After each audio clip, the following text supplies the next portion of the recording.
또 아동학대 사망 사건이 발생해 30대 엄마가 어제 구속됐죠. KBS 취재 결과 3살 난 아이의 몸 곳곳에서 상습 폭행 흔적이 나왔고 집안에선 폭행 도구로 의심되는 파손된 물건 여럿이 발견됐습니다. 고통받는 아이들을 보호하기 위해선 착한 의심이 필요합니다. 보도에 정지주 기자입니다. 꽃으로도 때리지 말라 합니다. 바로 아이들입니다.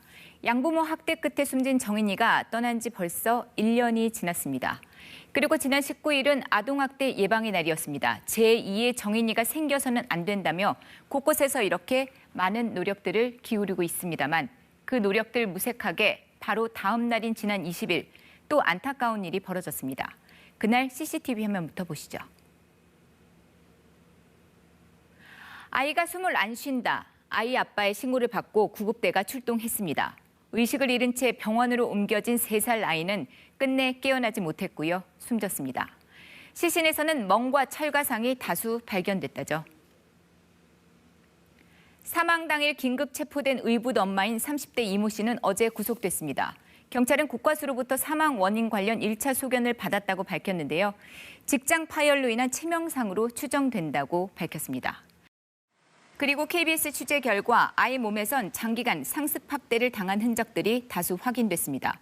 경찰 1차 검안 소견인데 머리엔 뇌출혈 흔적, 이마에는 무언가에 찍힌 상처가 있었습니다. 귀에는 고인 혈흔, 뺨에는 화상 흔적이 있었고요. 온몸 곳곳 멍이 들어 있었다는데요. 초쯤이었는데 울음소리가 크게 나고 애기 엄마는 애기를 혼내는 듯한 큰 소리를 몇 번 냈고요. 그리고 바닥을 찢는 듯한 쿵쿵 거리는 소리도 몇 번 들었어요. 그리고 집안에서는 식탁 의자와 효자손 그리고 볼펜 등이 파손이 된 채 발견이 됐습니다.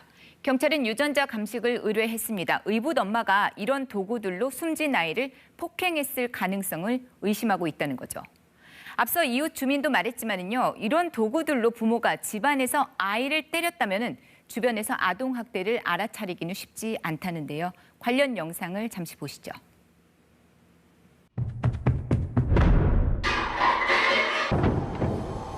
아동 학대의 소리는 생활 소음과 크게 다르지 않습니다. 그렇기 때문에 아동 학대에는 주변의 착한 의심이 필요하다고 합니다.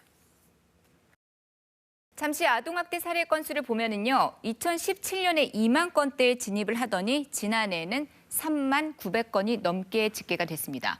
조사 과정을 거쳐서 아동학대로 인정된 게 이 정도입니다. 학대 행위자, 그러니까 학대를 한 사람을 분석했거든요. 지난해 분석 결과 대부분이 부모였습니다. 82%가 넘었거든요. 집에 가기 싫어요. 집에 가면 아파요.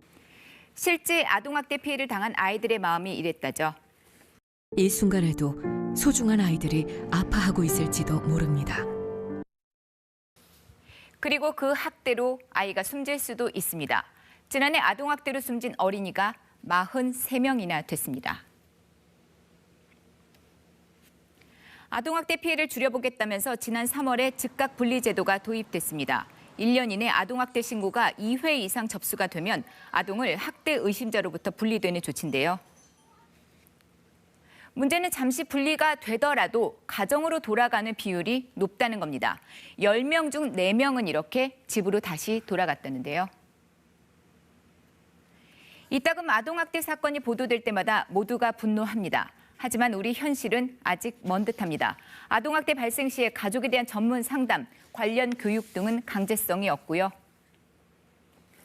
아동보호 전문기관의 고질적인 인력 부족도 아동학대 예방을 어렵게 하는 요인으로 지적됩니다. 한편 숨진 3살 아이와 관련해서 경찰은 의붓 엄마 이 씨가 술에 취해 있었는지 여부 등과 함께요. 같이 살던 친아빠에게도 아동학대나 방조 혐의가 있는지를 조사하고 있습니다. KBS 뉴스 정지주입니다.